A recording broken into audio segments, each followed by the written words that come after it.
আমাদের প্রিয় দর্শক ভাই, আমি একটি দরজা বানালাম। এন্ট্রি কার্ডের দরজা, রোড এন্ট্রি করি। দরজাটি ভালো লাগলে ভিডিওটি শেয়ার করবেন, লাইক করতে ভুলবেন না। খুব সুন্দর একটি দরজা বানালাম।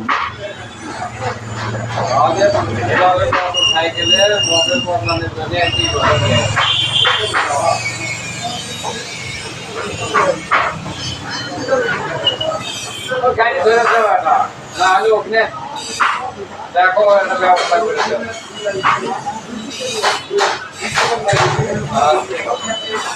আর সিমটা দিও, সিমটা খুলে দিও। তার মায়ের ফোনতে সিমটা খুলে দিও।